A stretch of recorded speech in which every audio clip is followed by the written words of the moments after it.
পাপের প্রায়শ্চিত্ত করার নাম করে এবার রাইয়ের শ্বশুরবাড়িতে নিজের জায়গাটাকে পাকাপোক্ত করার চেষ্টা করলো নীরু। হ্যাঁ বন্ধুরা, ভিডিওতে লাইক দিয়ে দেখতে থাকুন যে মুহূর্তে কিনা রাইয়ের বৌমনি এবং রাইয়ের মাকে রাইয়ের জন্য চিন্তিত দেখে নীরু। ঠিক সেই সুযোগটাকে কাজে লাগিয়ে নীরু বলতে থাকে যে এই মোক্ষম সুযোগ এখনই আমাকে হাতড়াটা মেরে দিতে হবে, নয়তো আরও বেশি দেরি হয়ে গেলে আমি হয়তো বা রায় দিদিভাইয়ের কাছে যাওয়ার সুযোগটাকে হারিয়ে ফেলবো। অন্যদিকে রাইয়ের বৌমনির কাছে গিয়ে নীরু বলতে থাকে যে দেখো বৌমনি, আমি জানি যে তোমরা রায় দিদিভাইয়ের জন্য যথেষ্ট পরিমাণে চিন্তিত, কিন্তু তোমাদের চিন্তা কিন্তু দূর করা যায় একভাবে, এবং সেই আইডিয়া আমার কাছে আছে। এখন আমি যে কথাটা বলতে চলেছি সেটা হয়তো বা তোমাদের ভালো নাও লাগতে পারে, বা আমার বলার পর হয়তো বা তোমরা আমাকে ভুল বুঝতে পারো, কিন্তু তার সত্ত্বেও আমি তোমাদেরকে বলতে বাধ্য হচ্ছি যে তোমরা যেমন এই বাড়িতে তুমি এবং বৌমনি তোমরা দুজনে মিলে এই সংসারটাকে চালিয়ে নিতে পারবে, কিন্তু ও বাড়িতে কিন্তু নমিতাদি যাওয়ার পর রায় দিদিভাই সম্পূর্ণরূপে একা হয়ে পড়েছে। তার উপরে আবার অনির্বাণ দাদা ভাইও অফিসে চলে যায়, তাহলে রায় দিদিভাইকে গোটা সংসারটা একা সামলাতে হবে একা হাতে।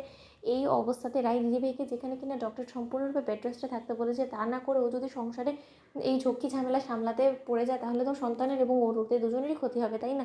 তার থেকে বরঞ্চ তোমরা যদি কোনো রকম কোনো আপত্তি না করো, আমি যদি সেখানে কটা দিনের জন্য রায় দিদিভাইয়ের কাছে গিয়ে থাকি, রায় দিদিভাইয়ের হাতে হাতে কিছুটা হেল্প করে দিই, তাহলে আমার মনে হয় যে রায় দিদিভাইয়ের সংসারের চাপটা একটু কম পড়বে, এবং তার পাশাপাশি রায় দিদিভাইয়ের রেস্টও হবে এবং রায় দিদিভাইয়ের আমি দেখভালও করতে পারবো। তখন এই কথা শোনা মাত্র রায়ের বৌমনি রায়ের মায়ের দিকে তাকিয়ে অবাক হয়েছে এবং বলতে থাকে যে না না নীলু, এসব করার কোনো প্রয়োজন নেই। দেখো তুমি যেখানে আছো তুমি বরঞ্চ এখানেই থাকো, তোমাকে আর আগ বাড়িয়ে রায়ের সংসারে গিয়ে আগুন লাগানোর কোনো প্রয়োজন নেই, কারণ আমরা তো সকলে তোমার স্বভাবের সাথে পরিচিত। আমরা খুব ভালো করে জানি যে তুমি এখানে এক কথা বলছো আর ওখানে গিয়ে কার্যক্ষেত্রে করে দেখাবে অন্য জিনিস। কেই বলতে পারে তুমি হয়তো এই সুযোগটাকে কাজে লাগিয়ে ওদের মাঝখানে আবারও অশান্তি সৃষ্টি করার চেষ্টা করবে, কারণ তুমি যে ওর সুখ কোনো মতে সহ্য করতে পারো না সেটা তার আমাদের জানতে বাকি নেই, তাই না নীলু?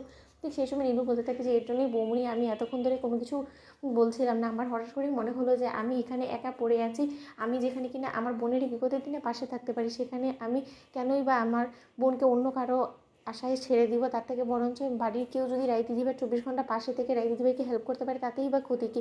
এখন তোমরা যখন আমাকে এখনও পর্যন্ত রায় দিদিভাই শত্রু ভেবে ধরিয়ে নিয়েছো, তাহলে তোমাদের চিন্তা ধারণা তো আমি পাল্টাতে পারবো না, তাহলে বরঞ্চ থাকো। অন্যদিকে রাইয়ের মা বলতে থাকে যে মিষ্টি, মেয়েটা অভিমান করে চলে গেলো ঠিক আছে, কিন্তু তার সত্ত্বেও মেয়েটার কথাটা কিন্তু ফেলে দেওয়া যায় না। দেখো এখানে তুমি চোরকিকে নিয়ে ব্যস্ত হয়ে পড়ো, এইদিকে আমি সংসারটা সামলে নিতে পারি, কিন্তু ওদিকে তো রাই মেয়েটা একদমই একা আছে। আর আমার যা মনে হয় যে নীরু যথেষ্ট পরিমাণে নিজের কর্মকাণ্ডগুলো শুধরানোর চেষ্টা করছে। ওকে যদি আমরা একটা সুযোগ দিয়ে রাইয়ের কাছে আবারও পাঠাই, রাই তো আর এখানে অচেতন অবস্থায় পড়ে নেই, তাই না?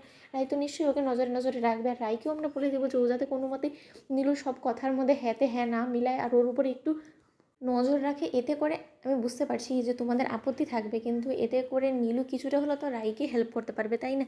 এই যাত্রায় আমরা কাকেই বা ভরসা করে রাইয়ের জন্য আমরা ঠিক করবো বলো তো? আমরা তো এই শহরে হুট করেই কাউকে রাইয়ের জন্য ঠিক করে ফেলতে পারি না, যেখানে কিনা রাই সম্পূর্ণরূপে একা থাকে। কি বলো তো বন্ধুরা? লাইক আমি শেয়ার করে সাবস্ক্রাইব করতে ভুলো না।